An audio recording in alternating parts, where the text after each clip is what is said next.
Hey, what's up guys? Chad from Conquer here. And as promised, I'm here to give you guys some squat tips. So, as you can see, my basement is kind of small. I gotta be careful not to hit my head on the wall here.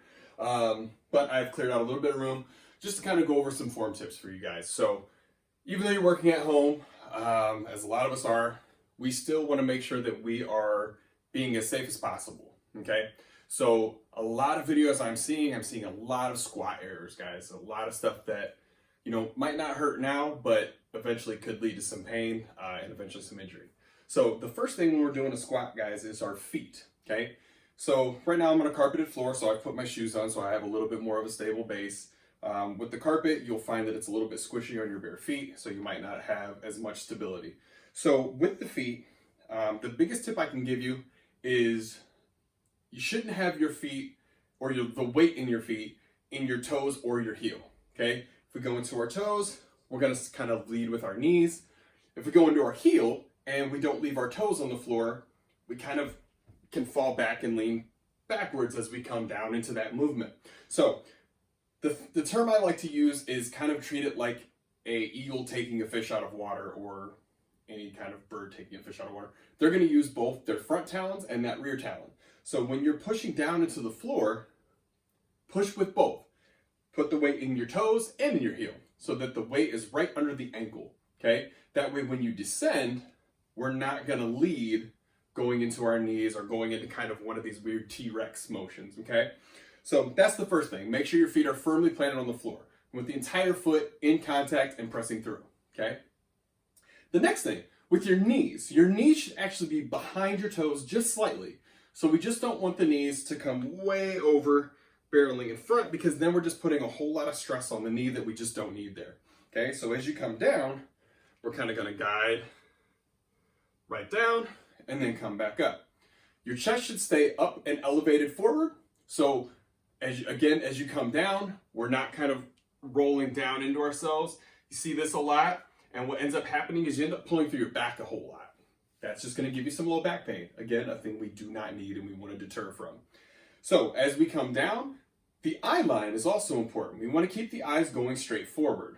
Why is that important? Well, your head is going to tend to go where your eyes go. So if I look down, my head and my body is going to tend to roll forward. And if you look from the side angle here, now I'm just kind of bending over. If I keep my eye line forward, allowing my body to press down in through the hips, then I'm getting some good drop motion there and I'm keeping the stress off of my neck and also avoiding bad things like rolling forward or pulling my chest too high, okay? A great tip for air squats, if you have trouble with that when you come down, is to actually kind of cradle your arms up. So this mechanism here actually kind of prevents you from lowering your chest down and forward. It actually keeps you in an upright position. So that's one good helpful tip that I like to use with my clients. Knee position, okay? So you'll see a lot of people kind of veer out with the feet, like so. Now, I'm not a big fan of doing this unless you're training this for a specific purpose. Excuse me. The reason being is because when you come down, my knees are gonna deviate way out and kind of come, in that outward angle all the way up and down. I like to go with just that nice straight angle. So if you actually feel on the front of your pelvis, there's a little drop down point right there. You actually want the knee kind of aligned there. That's where the knee is in its strongest position. And also you should be able to kind of rotate your knee in this position using your hip flexors and your adductors and abductors, okay? So just kind of getting those in, nice down straight position and coming all the way back to standing. Now, the other thing about the squat is don't just drop out, okay? Don't lose that 6 inches of motion by just kind of initiating and then just kind of bouncing and dropping down through it. You should be able to feel that motion all the way down and through and then squeeze it all the way back up. You're gonna get more muscle movement there, more muscle activation, but you're also not gonna injure yourself by dropping down too fast and then trying to power up through that, okay? So, the last thing I can say, guys, is the core, okay? We're doing most movements, we tend to just kind of let the core go kind of soft, okay? With my cockpit methodologies and everything that I do, No muscle moves independently. They all move together, okay? There's a sequence. Everything works together as a team, okay? So in emphasizing that, make sure that core is nice and tight as you come down and up. Inhaling down, exhaling all the way up, okay? So that's my tips on squats, guys. So get out there, stay safe, stay sane while you're locked in your house, no matter what you're doing. If you are doing that with weight, the same principles apply.